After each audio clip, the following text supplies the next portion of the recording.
আমার মাওলা চাই প্রত্যেকটা বান্দাকে জান্নাতে দিতে। আমি আর আপনি ওই শয়তানের দুকায় পড়ে আছে, জান্নাতের দিক থেকে ফিরে যাইয়া জাহান্নামের দিকে ছুইটা যাইতেছি। আমরা কেমন ভাবে জান্নাতটাকে ফিরে যাইতেছি। আমার মাওলা কত সুন্দর করে জান্নাতটারে বানাইছে প্রত্যেকটা বান্দার জন্য। আল্লাহ পাক রব্বুল আলামিন বলেন প্রত্যেকটা বান্দার জন্য জান্নাত বানানো হয়েছে। কেমন জান্নাত? জান্নাতের উপমা আমার মাওলা পাক রব্বুল আলামিন পবিত্র কালামুল্লাহ বলেন, সর্বনিম্ন যে জান্নাত একটা বান্দাকে দেওয়া হবে সেই জান্নাতটা থাকবে এরকম, এই দুনিয়ার মতো 10টা দুনিয়ার মতো বড় একটা জান্নাত থাকবে। এই যে দুনিয়াটা দেখতেছেন, এই দুনিয়াটাকে আপনি কতটুকু দেখছেন? এই দুনিয়ার কত অংশ আপনি দেখতে পাইতেছেন? আল্লাহ পাক রব্বুল আলামিন বলে, আমি আমার বান্দাকে সর্বনিম্ন যে জান্নাত দেব, এই জান্নাতটাও এই মন দুনিয়া 10 দুনিয়ার সমান। এত মহা ফজিলতপূর্ণ ওই জান্নাত, ওই জান্নাতটাকে আমরা হারাইতেছি, শয়তানের ধোঁকায় পড়ে নফসের খায়েশের পড়ে গুনাহ করতেছি। আজকে জান্নাতকে ভুলে গেলাম, জাহান্নামকে আপন বানায় নিলাম। কথা বলতেছি, কথার দ্বারা আমাদের নাপাকি কথা বের হইতেছে, চক্ষু দিয়া তাকাইতেছি, এই চক্ষু দিয়া শুধু জিনার নজরে তাকাই। অথচ আমার রাসূল বলে এই নজর দিয়া যদি কেউ নেক নজরে মায়ের দিকে তাকায়, তাকে একটা কবুল হজের সওয়াব দেওয়া হয়। আর সেই মায়ের দিকে না তাকাইয়া আজকে জিনার জন্য জিনার দিকে দৌড়ায় যাইতেছি।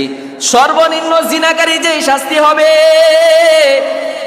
আল্লাহর রাসূল সাল্লাল্লাহু আলাইহি ওয়াসাল্লাম বলেন, চোখের মধ্যে সীসা গলাইয়া ফালাইবে।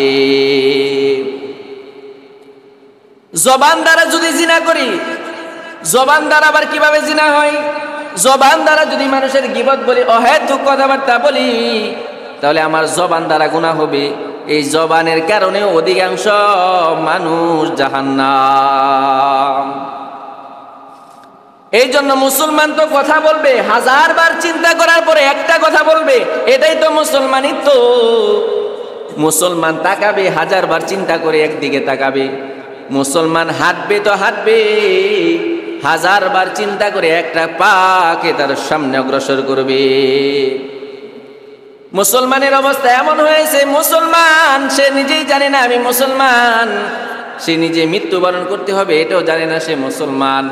অথচ আল্লাহ পাক রব্বুল আলামিন বান্দাকে এতটাই ভালোবাসে, আল্লাহ পাক রব্বুল আলামিন বান্দা যখন গুনাহ করিয়া শেষ করার পর আমার মাওলা বান্দার দিকে তাকায়া থাকে।